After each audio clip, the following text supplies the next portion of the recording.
आता पेट्रोलचा खर्च विसरा, घरी आणा इलेक्ट्रिक स्टायलिस्ट इलेक्ट्रिक गाडी। 100% भारतीय बनावटीची इलेक्ट्रिक्स ईव्ही इलेक्ट्रिक गाडी आता उपलब्ध। 5 वर्षांची वॉरंटी, आकर्षक कलर्स आणि स्पोर्ट्स डिझाइन। एकदा चार्ज करा आणि 100 ते 140 किलोमीटर पर्यंत रेंज। अत्याधुनिक सर्व्हिस सुविधा, लोन सुविधा सुद्धा उपलब्ध। आजच भेट द्या साई मोटर्स, किसान चौक, इचलकरंजी। संपर्क 93 73 27 57 52 किंवा 0230 299 77 66। नो पेट्रोल नो टेन्शन, इलेक्ट्रिकचा स्मार्ट पर्याय।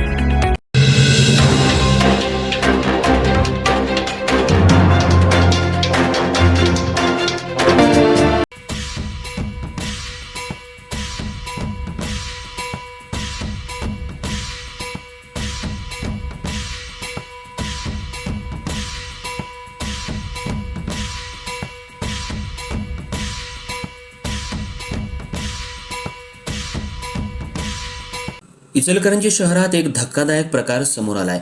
घरच्यांच्या विरोधात जाऊन कोर्ट मॅरेज केलेल्या युवक युवतीमध्ये काही दिवसांपासून वाद सुरू होता। या वादाची माहिती तरुणीनं आपल्या भावाला दिल्यानंतर मारहाणीचा प्रकार घडला। त्यानंतर हे प्रकरण पोलीस ठाण्यात पोहोचलं। मात्र पोलीस ठाण्यातच तरुणीवर दबाव टाकण्याचा प्रयत्न झाल्याचा आरोप करण्यात आला असून तणावाच्या परिस्थितीत तरुणीला चक्कर येऊन पडल्यानं तिला उपचारासाठी इंदिरा गांधी रुग्णालयात दाखल करण्यात आले। यामध्ये एक पोलीस कॉन्स्टेबल आणि 2 होमगार्ड या पीडित मुलीवर दबाव टाकण्याचा प्रयत्न करत होते।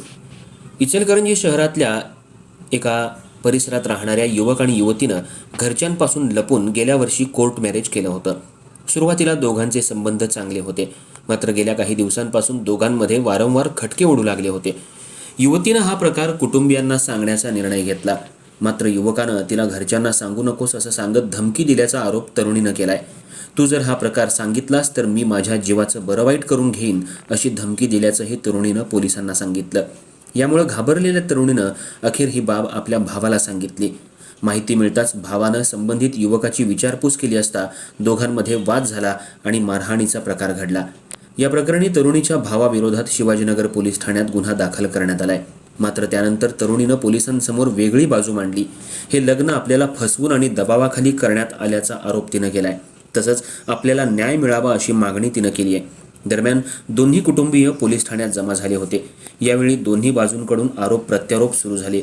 काही जणांनी तरुणीची चूक असल्याचं सांगितलं तर काहींनी युवकाची बाजू घेतली। त्यामुळे पोलीस ठाण्यात काही काळ तणावाचं वातावरण निर्माण झालं होतं। तरुणीनं आरोप केलाय की पोलीस ठाण्यात काही व्यक्तींकडून तिच्यावर दबाव टाकण्याचा प्रयत्न झाला। लग्न झालंय त्यामुळे आता काही करता येणार नाही अशा प्रकारचं बोलण्यात आल्याचा दावा तिनं केलाय। पुढील दिवशी दोन्ही कुटुंबांना पुन्हा पोलीस ठाण्यात बोलवण्यात आलं होतं। यावेळी तरुणीला एका केबिनमधून दुसऱ्या केबिनमध्ये नेण्यात येत होतं। या सर्व प्रकारामुळे मानसिक तणावाखाली आलेल्या तरुणीला पोलीस ठाण्यातच चक्कर आली आणि ती खाली पडली। यानंतर उपस्थित नातेवाईक आणि पोलिसांनी तिला तातडीनं इंदिरा गांधी रुग्णालयात दाखल केलं। सध्या तिच्यावर उपचार सुरू असून पोलिसांनी तिचा जबाब नोंदवलाय। मात्र तरुणीनं दिलेल्या जबाबानंतरही अद्याप गुन्हा दाखल करण्यात आलेला नसल्यानं तिनं नाराजी व्यक्त केली आहे।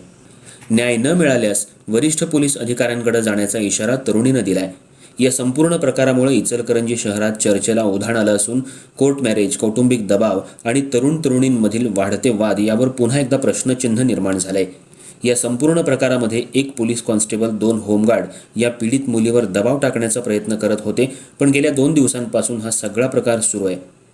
मात्र शिवाजीनगर पोलीस या ठिकाणी वरिष्ठ अधिकारी गुन्हा दाखल का करत नाहीत, पीडित मुलीला का न्याय देऊ शकत नाहीत असा सवाल निर्माण झालाय। गेल्या काही दिवसांपासून पीडित मुलीवर दबाव टाकण्याचा प्रयत्न सुरू आहे। पोलीस खात्यातील कर्मचारी जर पीडित मुलीवर दबाव टाकत असतील तर हे मोठं दुर्दैव आहे।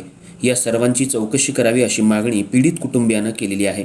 2 दिवसांपासून शिवाजीनगर पोलीस ठाण्यामध्ये आम्ही आहोत। हा सगळा प्रकार पोलीस ठाण्यातल्या CCTV मध्ये कैद झालाय। आम्हाला जर न्याय मिळाला नाही तर वरिष्ठ पोलीस अधिकाऱ्यांकडे आम्ही दाद मागू असा पवित्रा सामाजिक कार्यकर्ते आणि कुटुंबियांनी घेतलाय। मला प्रेशरखाली दबावाखाली माझं लग्न झालं 1 वर्ष मागं। मला त्यातनं आता बाहेर पडायचं आहे। मला बुरळ घालून लग्न केले माझ्याबरोबर। मला धमकी दिल्यात, तू केली नाहीस तर तुला मारहाण करणार, नाही तर मी तर मरून जाणार म्हणून। माझ्या पप्पांची एंजिओप्लास्टी झाली तर मी घरात काही या गोष्टी सांगू शकलो नाही आहे। आता सांगितलं तिने सगळे, त्यांचे खानदान आम्हाला टॉर्चर करायला लागलेले। शुभांगी भोंगे त्यांनी सगळे मला टॉर्चर करायला लागलेत आणि पैसे मागायला लागलेत आमच्या वडिलांकडे। आता खरं मी जबरदस्ती केल्यात त्यांनी माझ्यावरले। त्यांनी खूप मला टॉर्चर केले. मानसिक त्रास त्यांच्या फॅमिलीनं मला खूप दिले. त्यामुळे मी मानसिक दबावाखाली घरात सांगू शकलो नाही आमच्या. पण मला आता ह्यातून बाहेर पडायचं आहे सगळ्यात. मला यातनं बाहेर पडायचं म्हणून मी कबुली देत आहे.